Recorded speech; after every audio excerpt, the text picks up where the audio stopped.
we will just shoot its speaker, no? So the next speaker is the manager of Center of Expertise Cybersecurity. She finished her master's in 2008, health psychology, and her PhD in 2015, communication in healthcare. She is based in the Netherlands. She's a mom of 2 kids, a wife, a Filipino Dutch, and she's also a yoga instructor. So well-rounded ni, holistic view on the world, the iyang passion, integrating disciplines, integrating cultures. She is the daughter of our Brad M. Butalid and Daping Butalid of the Netherlands. So, ladies and gentlemen, Brads, I'd like to introduce to you our next speaker, Dr. Ligaya Butalid. Okay.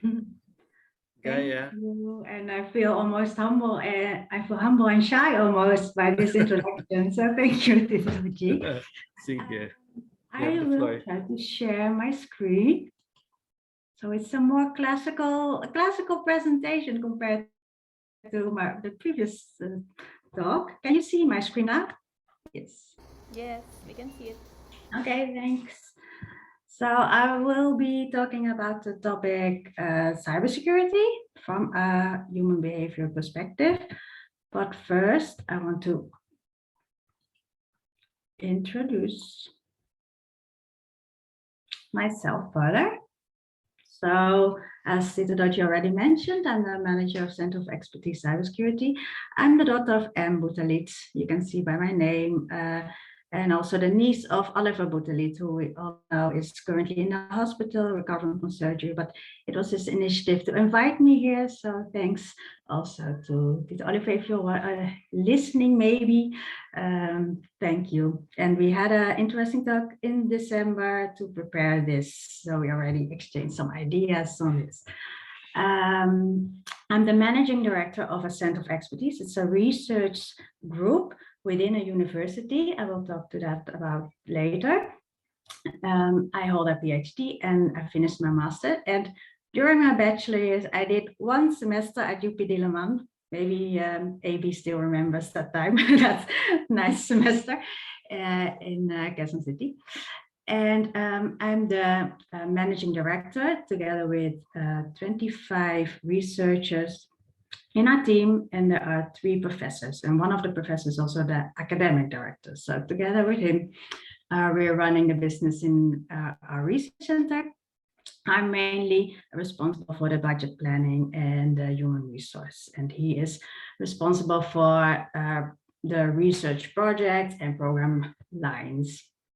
But of course, I'm also a person. I'm happily married with a Dutch husband, almost 10 years now. And we have 2 wonderful kids, Manuel, who is 5 years old, and Tala, who is 9 years old. In my spare time, I also do yoga just to stay fit and healthy. And I'm sharing this also. So I'm also a yoga instructor, like for 1 hour a week.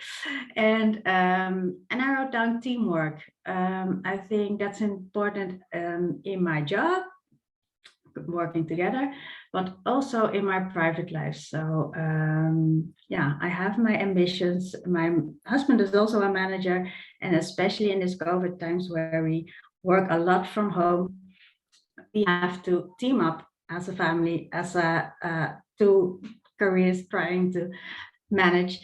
And we're always discussing together, seeing our priorities in our work as well as our responsibilities at home, taking care of that. So I'm really thankful for that. I was born and grew up in the Netherlands, where I'm based now. And but of course, I have my roots in the Philippines also. And yeah, as Tito Dr already mentioned, I'm used to integrating just different aspects of culture. So yeah, prior to COVID, I really loved traveling, and we had the opportunity to visit the Philippines, mainly Cebu, the Visayas Islands, with my family in 2019. So that was prior to all the drama that happened these 2 years. But I'm really thankful for that. And they are still, especially Tala, she was 6 years old when we visited the Philippines, and she's still talking about this experience. So I'm really happy that she could do that. Maybe I have to elaborate a little bit on what is a center of expertise. We are part of a university, and our university is based in The Hague, in the Netherlands. Each university, of course, covers education for students, but we are also supposed to do research, and specifically research that covers societal aspects. So our research center is focusing on cybersecurity. We have around 20 projects a year. Some projects are just a couple of months, 3 to 6 months. Some are 4 years, and we have also some researchers who are working on a PhD. And every year we have a total budget of around 800,000 euros, which is 45 million pesos a year. Sounds a lot, but it's you can only do around 20 projects, and it's mainly funded by the government. In the Netherlands, we are having a great almost dependency on cyber, on digital tools. So we cover, me as a normal citizen in the Netherlands, I haven't used cash for around 10 years. We all do this. We pay our bills by our phone, by the smartphones, by all the apps. We cover all our shopping and groceries on our phones or the internet. We do social security, so for social services, for example, applying for jobs, applying for education, taking care of our insurance. It's all covered in these digital apps, and that is innovative aspect, but it also has a downside, of course, because it's also making us more vulnerable for digital criminals. So that's why it's a hot topic here. We actually have tomorrow presenting the new government, and they are planning on a new ministry on digitalization. So it's really a hot topic, and that's why our center was founded in 2015, and I believe it will be relevant in the next at least 10 years. So this annual budget is pretty steady, even though it's financed by the government. And our university has 7 research centers, 7 faculties, and in total 26,000 students. And our mission, I hope you can read it here, is to strengthen the resilience of public and private organizations that are themselves less equipped to deal with cyber threats. And we used to focus more on cybersecurity, which means preventing cyber breaches. But now we are also focusing more on mitigating the impact of cyber incidents, which means that if you are using so much digital tools, then sooner or later you will become a victim of a hacker. Maybe it's just small, maybe the impact is just small. Hacking your account, you cannot enter your Instagram. Okay, that will probably some people will get will be panicky about that. But it can also have financial impacts if a hacker can gain access to your bank account through that tools. So there's a social impact, and there's a financial impact, and that's on an individual level, so on a people level, but also if you are part of an organization or if you have a company that's highly dependent on these tools, then you need to know what should you do if you get a cyber breach. So that's the thing that we focus on. I don't want to go all the way in depth to the different kind of cyber threats, but it's good to know some common cyber threats. So cyber criminals, it's a little bit intangible because you cannot see who is the criminal. There are, of course, the more traditional criminals, and this is an upcoming problem, but you don't really see who's the hacker. It's all somewhere in the cloud happening, somewhere in a different country maybe happening. But we see cyber threats from a technical, an organizational, or behavioral perspective. Then maybe I will start with the more technical type of threats, mostly known, malware.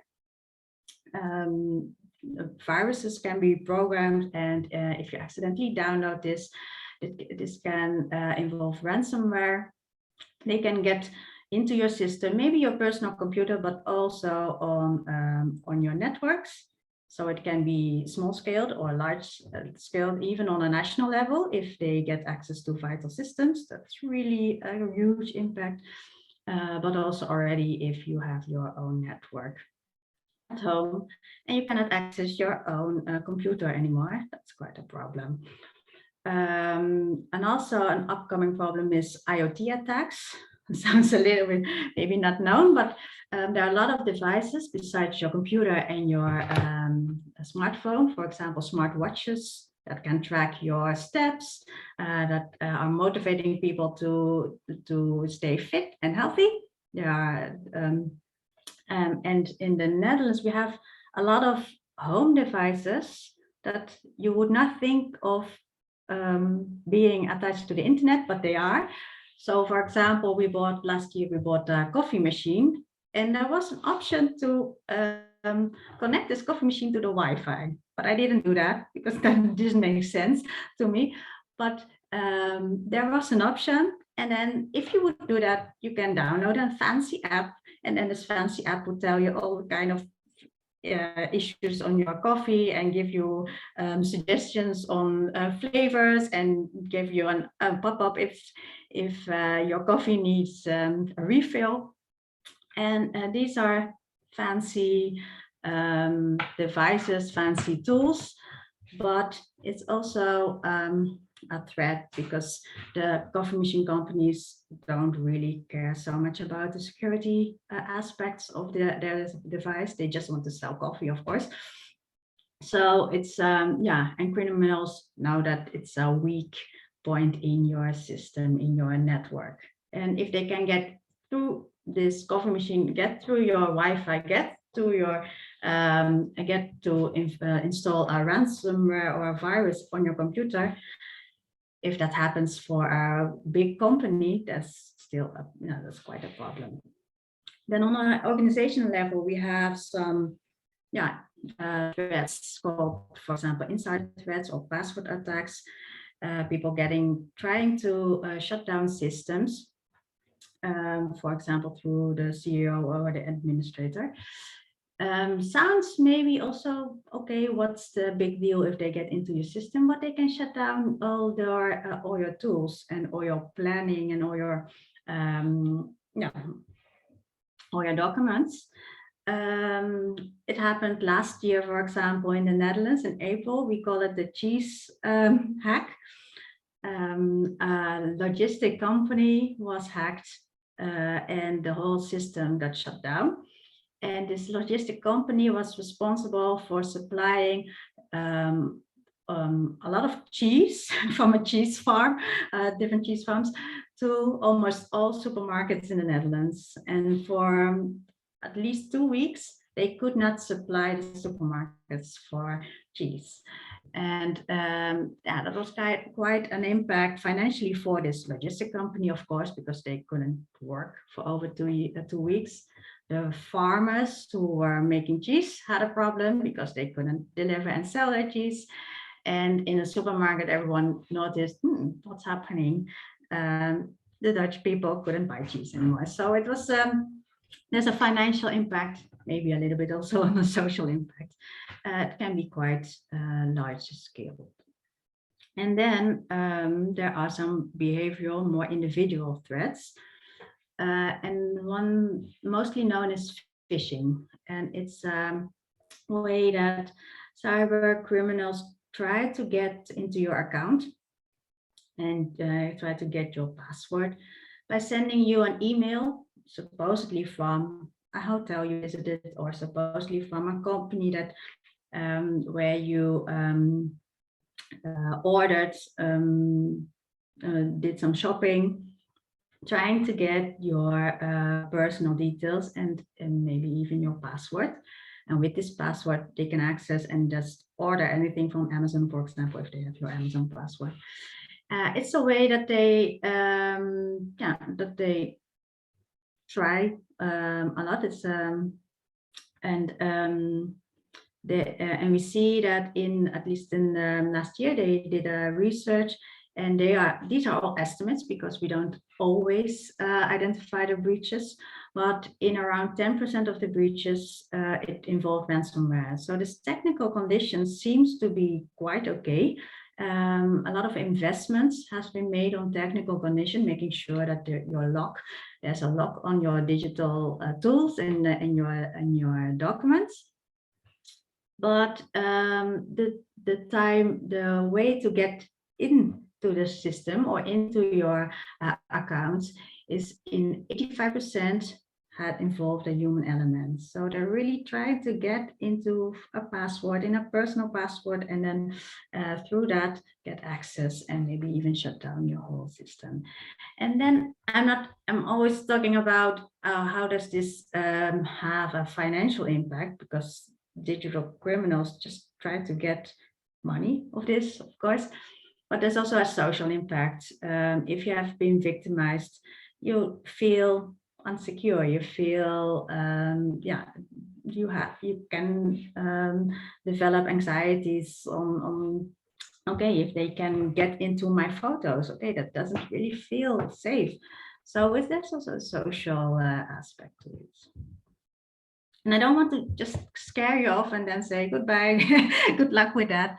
So that's why, how can you build resilience on your, from a behavioral perspective, from your own position? And I believe the first step is to increase your cybersecurity awareness. Do you know how much information is being transmitted on an average day? So are you using Viper? Are you using Instagram or Facebook? Are you logging into Amazon to see and order and shop? What kind of apps are you using? Are you using Gmail? Are you downloading a game on your smartphone? What kind of information is being transmitted on you? And sometimes it's it's direct information, your name and pictures and photographs, and sometimes it's indirect information. So cookies that follow your activities on the internet. And you don't have to get all scared or paranoid about it, but it's good to know what is being gathered about you and stored somewhere in the cloud. And then you could think of how is this information being stored and protected. And usually these big companies such as Facebook, Instagram, such as Viber or WhatsApp, we use WhatsApp more often in the Netherlands, by the way. You can assure that they are dealing with so much information, so many accounts. They should also protect this information.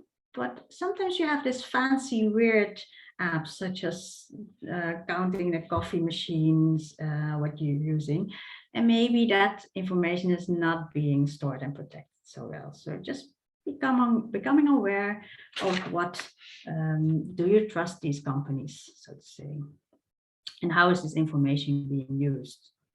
Just a good question. And then, of course, step 2 is to take preventive measures. Some are more technical, so make sure that if you're using apps, and especially on your smartphone, these apps that are used widely, globally, they discover bugs every 24 hours. So make sure that you have the latest updates, so bugs are, like, at least you know that they are covered.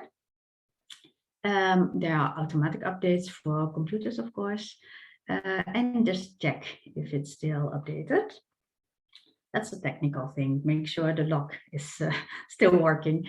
And then, of course, don't just show around or your key to this lock. So make sure that you become aware of your passwords management. And one, actually 2 tips is, first, of course, the password needs to be strong enough. Don't use welcome 123. Don't use your first name or your kid's name for passwords, because people can just guess that, and it's really not strong password. Use a weird kind of combination of letters and numbers, and there are some generators and apps and programs to manage it, but you can also just take your favorite song, for example, Always Look on the Bright Side of Life, get the first line of your favorite song, and then use the first letter of each word. Then you get a really weird combination that people cannot guess. And then this password is normally quite strong. And then don't use the same password for different accounts, especially if you are dealing with finances. So if you have ordered on Amazon, for example, don't use your Amazon password for the same as when applying for a newsletter. You don't really know who is, because if there's a breach in a newsletter, for example, for your yoga school, for me it's a relevant example, they have they will ask for your email address and a password so you can book your yoga class, yay. And then you use the same password and account for your finances. Then if the yoga school gets hacked, then they can also hack and order a lot of expensive stuff on Amazon. So that's try to make different passwords for different types of accounts. And also you should recognize odd signals. And that's something there in the Netherlands are campaigns on this, because phishing has been happening a lot through WhatsApp, which is our counterpart of Fiverr, because everyone here is using WhatsApp. And a lot of people have been becoming victims by people at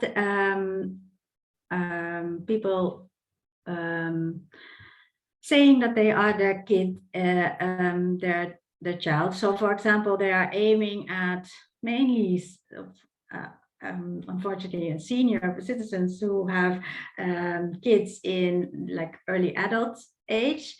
And then they will WhatsApp them and say, "Hey, mom, I'm currently in the store and I'm trying to buy a new computer, but and it's not working. My card is not working. Can you please send me some money through this app and click on it and need it as soon as possible?"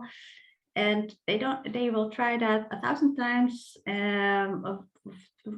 And if they succeed already for in a couple of people, they can get money from that. So recognize if your daughter all of a sudden is sending you a message and asking you a weird kind of request, especially involving finances, give her a call and say, "Hey, is it true?" Because probably it's not. And there are also some pop-ups in internet that says, "Oh, click here for immediate upload something." Don't always, if you think it's odd, don't do it. And then, of course, sometimes you cannot prevent that your information is confined. So every now and then you can try and check on this website, haveibeenpawned.com. It's an international website.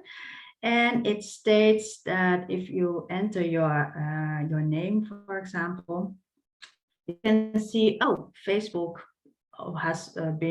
has encountered a breach. Maybe you have 3 months ago, and you could have been part of this breach.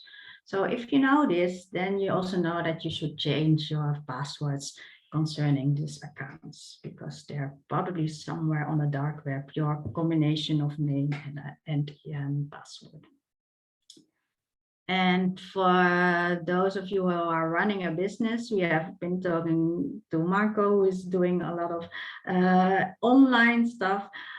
make sure that you hire some IT and specifically cybersecurity expertise, because if if your business is dependent on cyber tools, you should check if there's a good lock on your business.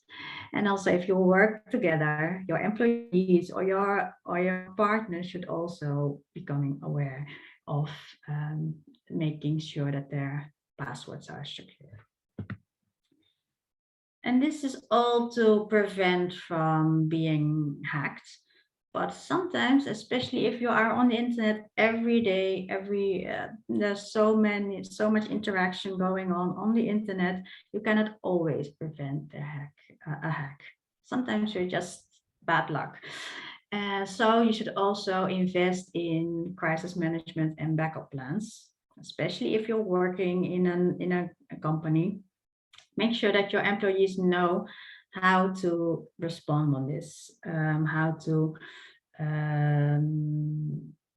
if they accidentally shared information or accidentally typed in somewhere their password, make sure that they feel free, secure to share that they maybe has made a mistake, and to also know to change their passwords, and also invest in backup plans. So especially if you're highly dependent, if your business is highly dependent on the systems, know how to restart your business or have a backup and maybe another backup if you get hacked, because otherwise you cannot run your business maybe for a couple of weeks.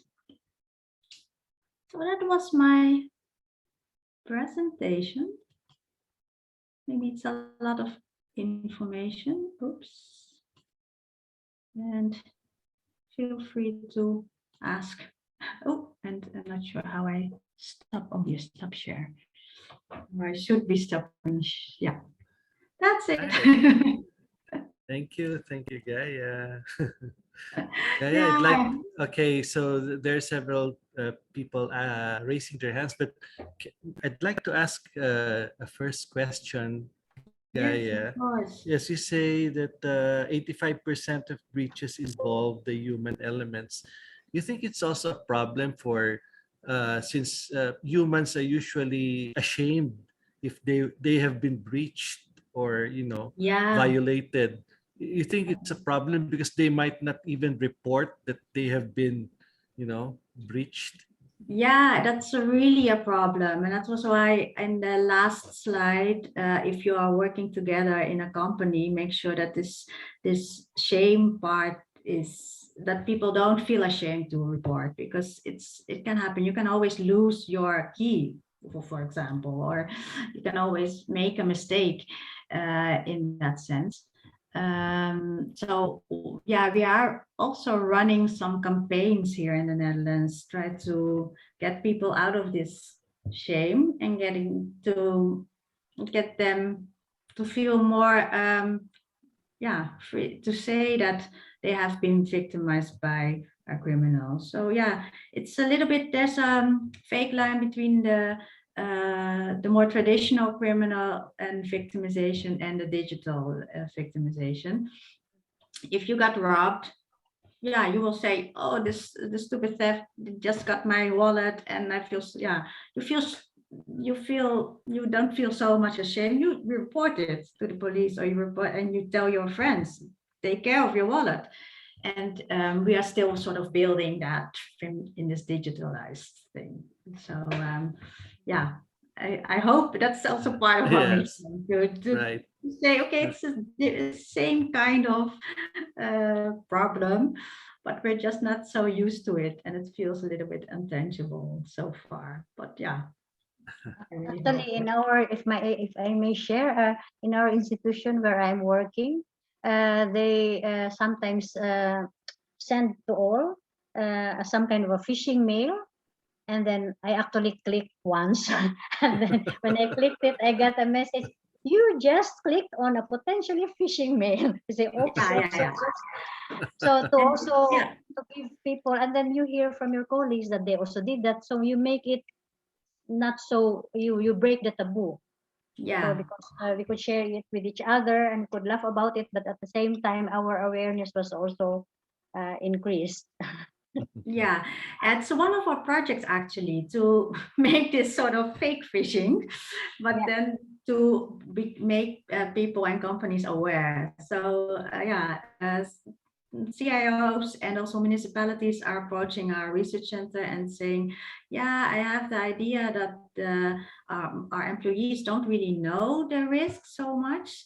So we make this sort of fake phishing and not, of course, trying to get the information, but just to make them aware, like, hey, let's talk about this with your colleagues, or yeah.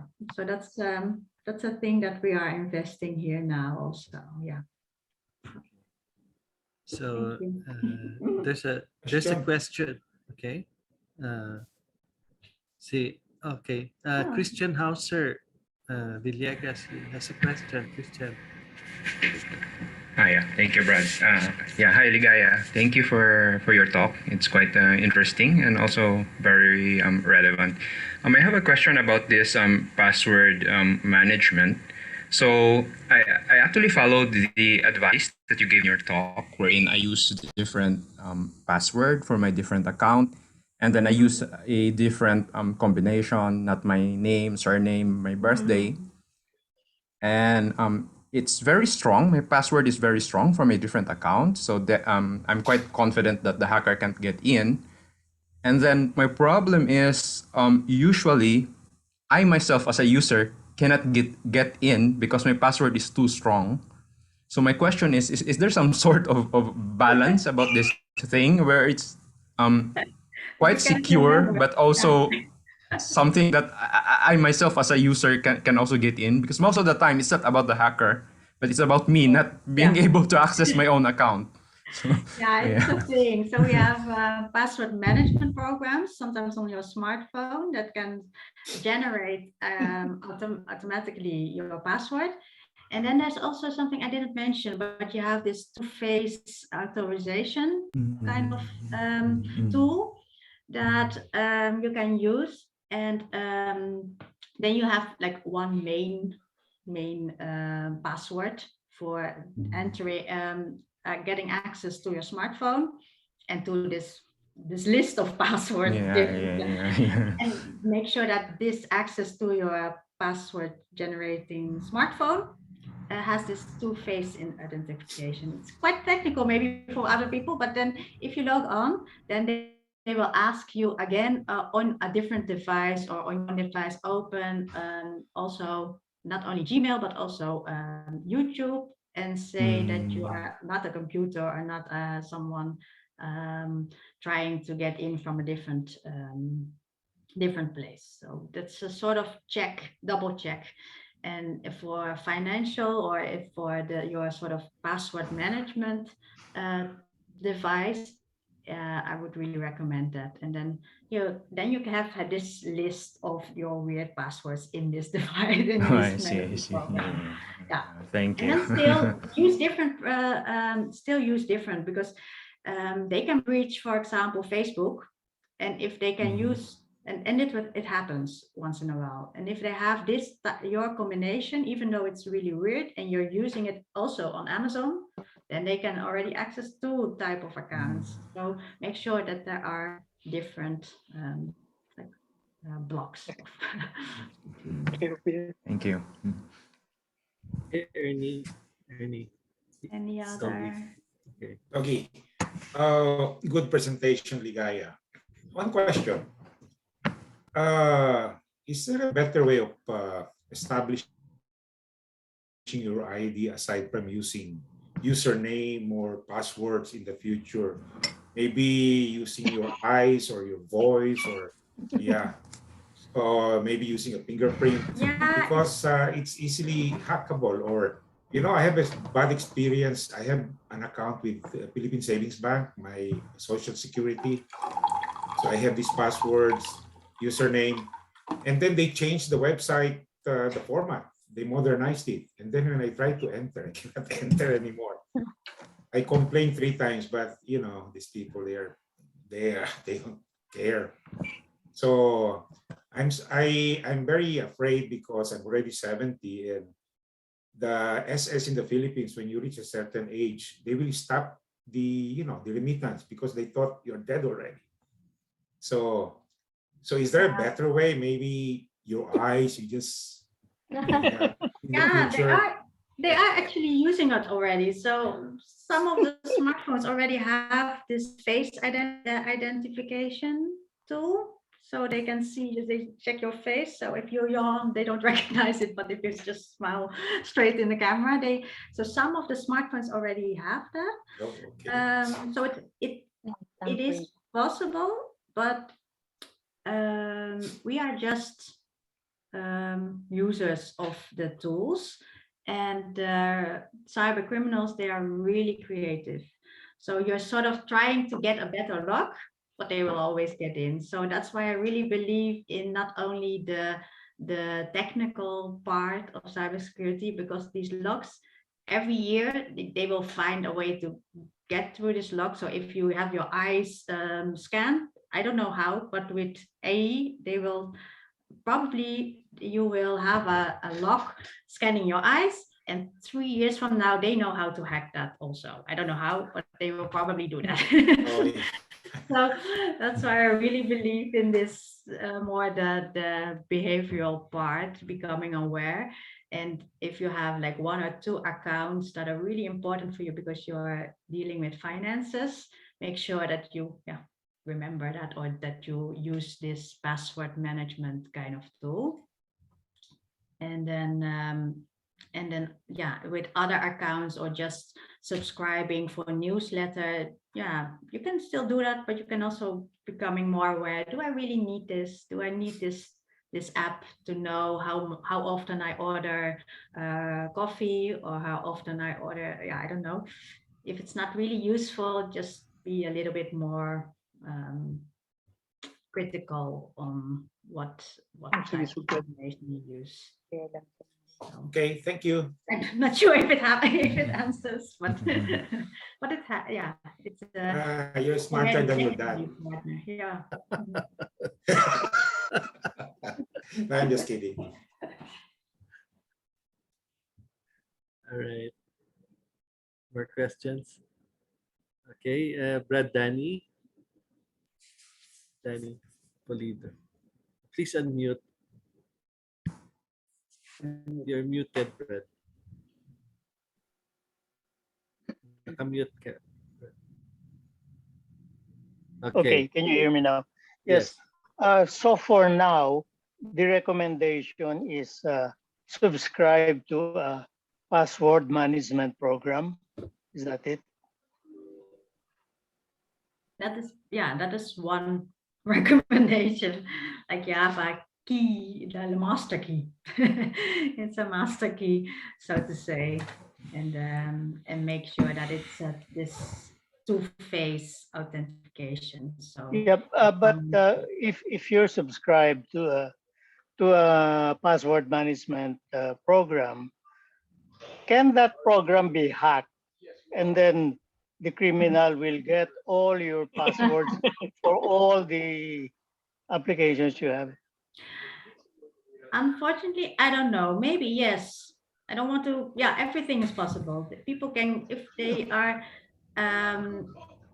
motivated to get into. It's the same as in your house. If you have stored like golds in your house, people are motivated to get in, and they will get in. Just it's the thing with this password management is that when you have this two-phase authentication, then you need to have not only your phone, because if you lost your phone, then you're screwed, but your phone and another device, or like a combination of two devices that you trust, that is normally in your surroundings at your home, and especially this combination makes it a little bit more safe. So then you lose your phone, they don't get access, because if they try to get into this program, they need to identify to do this authentication thing on a different device or different.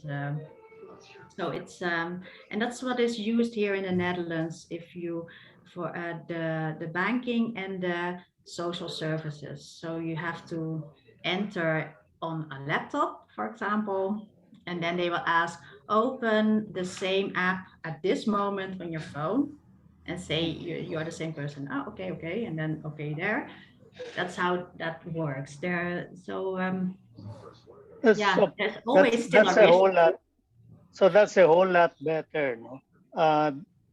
The password management program is a whole lot better than you inventing your own password, no matter how complicated. Yeah, because then it's complicated to remember. But yeah, if you're only dealing with two accounts that is important for you, then you're pretty. You can still remember that. But yeah, if you Unless are ordering it unless and you're doing a lot Ian, of things can't remember. online, then Yeah. it's harder to remember. So Maybe depending on what are you doing online. for the seniors, maybe. I'm a bit old fashioned. I follow the rule of using different passwords for different, yeah, not only social media, but different things, no, where I have to log in.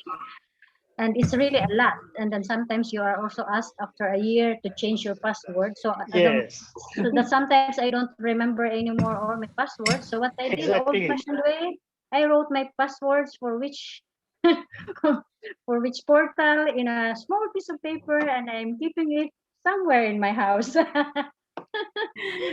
walk Anyway, it works. around with this. Yeah, it's a sort of old-fashioned password management. Don't walk around outside your house with the No, no, same no, no. piece of paper. So It's that's inside the house, and so the In the very hacker obscure place. the hacker can never get into my. Anyway, yeah, Uh, ac- it's the same with the actually, Chrome has a free app for password management yes. that also teaches you how to do the two-step verification process. Chrome has a free app where all Yeah, your yeah, passwords are that's listed. fine. My But before you, concern is can Chrome be hacked so that all your passwords are taken by the criminal? Yeah, Google already knows everything. but Anyway, so before you can enter that password management app, you have to undergo the two-step process also. yeah, That includes the use of a phone or an email address. Mm. But the thing that the real benefit of that app is that all your passwords are listed. So if you yeah. forgot a Like password, all your passwords are there. that's right. Bakawa to. What? Ano na? No, but the hacker must know how to access your email and your phone Yeah, at the same time. at the same So time. usually they access one. Unless you give away your what do you call that? The one use what do you call that in the bank? One use password. yeah, One-time one password, password. OTP. Yeah, One time password. Unless you use One that. time password. One time OTP. password. Yes. But that's what I use, and it helps me because I You can't forget, remember. different corporations have different so all be passed there. Anyway, I have a question, Ligaya, no? What are the chances of an outside hacker committing or executing multiple hacking of multiple accounts without any inside assistance, either by collusion or by compulsion on the part of the insider? Because there's a belief that, like in the case of banks and insurance companies, multiple hacking can only happen with some inside help. That inside help can be unwittingly given, no? Or it could be because of some collusion. What are the chances of that kind of hacking happening without any kind of insider information? I don't know exact numbers. What we try to build awareness is that sooner or later you will always get hacked. Just make sure that you can still make a backup plan or have a backup plan, especially if you're running companies. In the Netherlands, we don't have numbers because there's also still this shame on, and there's this insider threats is really a thing that, for example, ex-employees who had conflicts with their bosses, they will try to hack in, and then it's more an emotional motivation.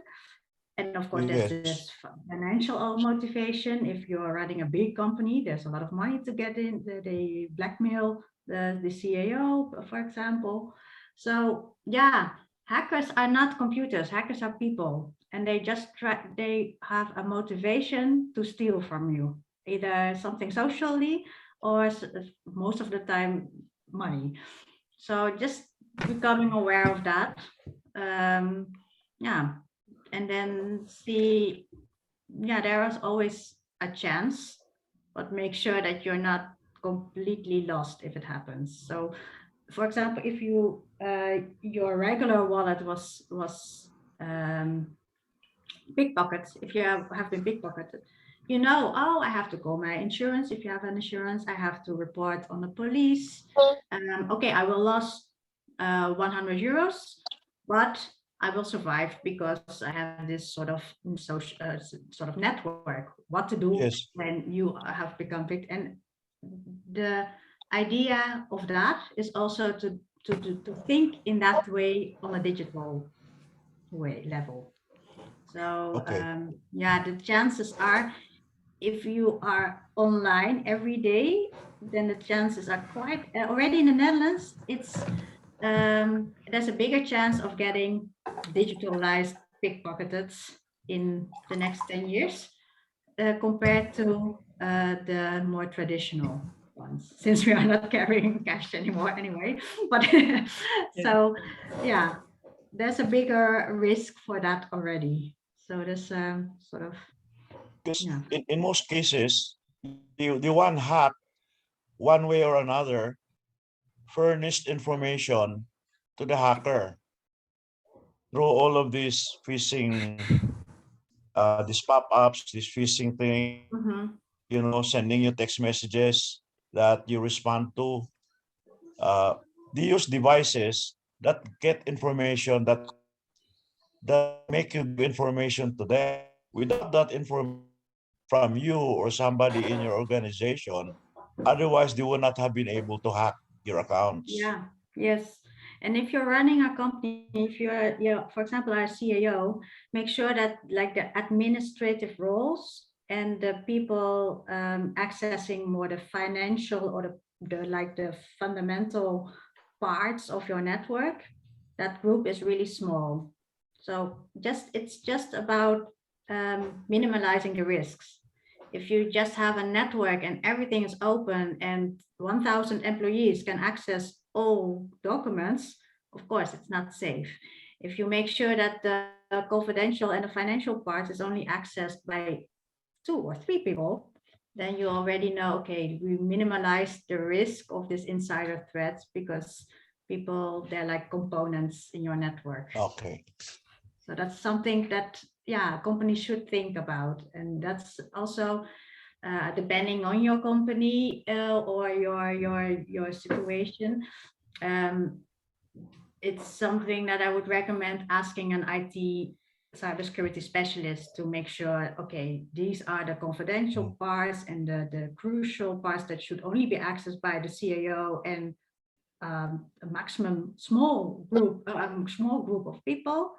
And then we have the network where we share all our creative ideas, and that can be accessed by the whole company. So that's something that they can give advice about. Yes. Thank you very much. Okay. More questions? Abigail Ligaya. Okay. Abigail ba to? Ligaya. Si Ligaya. Ligaya. Ligaya, this hacking that is shown in the movie, there is no participation as an insider. No? But it is shown that they can hack the outside hacker just by using also computer. Now, I think that was the old password where the password is a combination of numbers. But now, the combination is a combination of numbers, characters, and alphabets, which is difficult for the outside hackers. Any comment about that statement? Yeah, it's more difficult to guess or to make like, of course, they have like coding programs, so they can automatically guess. So just using more symbols makes it harder to guess from an outside way. Of course, this is also this combination of your name and your password. Even if it's a strong password, it's stored. It's stored at the cloud, for example, Facebook. So if a breach is happening over there, then yeah, they don't have to guess. They just got into that company. So that's why I really want to emphasize the different passwords because some things you cannot control the outside hack part. Yeah, I think that would be a good description of the password, which nobody can control except yourself. Yeah, but it's the same with number. So if you use 3 combination numbers, of course you can easily just try out every 3 combination numbers. But if you make 8 combinations of numbers, then it's more difficult to guess your password. If you use letters and numbers, then it's even more difficult to. So it's just minimizing risk thing. Yeah. In the banking system, before ATM's code, you uses 4 or 5 numbers, and then the bank increases it to 6 numbers. But those are all number codes. It's not a combination of characters now because it cannot be done on the keys of the ATM. That's why it's easy to hack because there's just a combination of numbers. But now with the improvement, as what Brad Bigot has said, that it's moving towards the iris recognition, then that would be, I think, better. Yeah, that's already a different combination. So they found out, for example, the cards that the chip maybe they also tried to develop it more further, that the chip in your credit card is more secured, and of course that's all happening. But yeah, it's the combination of a code and a physical thing, your phone or your card, and maybe in the future also your a combination of the physical thing, your code, and then an eye scan or a face scan. Then you already have 3 sort of data points that should all be checked before you access an important account. Yeah, that's just making the lock more secured. But yeah, I still believe that hackers, they do this full time, I think, and they have also like criminal networks on it. Yeah, they are always more inventive, more innovative, more creative than most of the CEOs of these companies. So not to scare you, but to just be aware, like, okay, they're doing this for full time, and we are just users of a tool, so we're not using it full time. So yeah, or probably the hackers also are a syndicate, just like you have a security group, your company, But the hackers, they have also their organization. Yeah, yeah. What's also nice, a nice one of our projects is really, I'm really happy with this project. Is um, trying to educate young IT talents that would probably be vulnerable of turning into hackers, but trying to gather them in companies to be ethical hackers. So then they are hired to, with of course the CAO as an assignment. Please hack my system and tell me where are the weak points. And that's really because these hackers are really creative, but they just try to use that talent for either criminal activities, or they can use it in a company hired and tell the CEO of the company, hey, you have to check because there's a back door which is not locked. You should take care of your lock. And then they can use that talent differently. So there are programs here in the Netherlands trying to find these IT talents that may be vulnerable on turning hackers, and then promote them to just educate themselves to become ethical hackers. And they even have like a contest on that. So there are big companies having annual contests, and they say, okay, today everyone can try to hack us. If you find something, you have to, of course, confidentially report it, and then we can fix it. And that sort of helps also. So using the creativity in a positive and of course a legal way. It will be a cost to the company. Yeah, it's an investment of the company to do this. That's a new term, Gaia. Ethical hacker. That's Oh yeah, it's a thing in the Netherlands. People are already applying for university, and they say, "Oh, what do you want to become if you finish and you graduate?" I want to become an ethical hacker. So, okay, so it's a profession. It's a profession nowadays. really well. Gaia. Most of us here are old school, meaning like we were college student maybe 40, 50 years ago in UP. And then maybe the worst that could happen is if you were pickpocketed. Let's say you rode a bus from Makati or Cubao to UP, then somebody picks your pocket in a loaded bus or something like that. So there's a question here from Brad Alan Caneha. He's asking, do you have a figure? How much is the financial repercussion of cyber breach worldwide? You have an idea, like terms? I don't know. It seems like a very big thing. Yeah, it's a big thing, but at the same time, it's all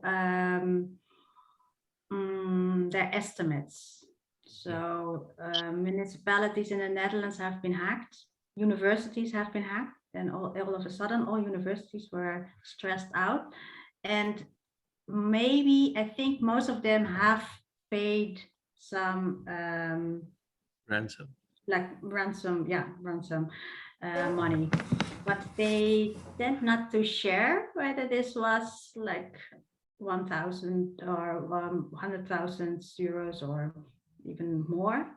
So we don't know how much the financial part is from this. And this is besides the fact that you cannot run your business for maybe a month or maybe a few weeks. That's also financial impacts. So I don't know for sure. But the fact that in the Netherlands and in most European countries, they are investing millions in preventing cyber hacks. So I guess they think that if the prevention is already worth a couple of millions, then the estimates of financial impact is also at least that amount. No, I don't have clear figures on that. Okay, it's all right. Must be a lot because there are a lot of aspirants to become ethical hackers. So it must be big money. Profession, yes. So are there more questions from the Brads? Any more questions? Okay, so I guess that wraps it up, Gaia. Thank you very much for your time. Let's give a big applause to Dr. Ligaya Butalid. Thank you. Thank you. Thank Thank you you, very Gaia. much For for your inviting me time. here. Yes. Joy.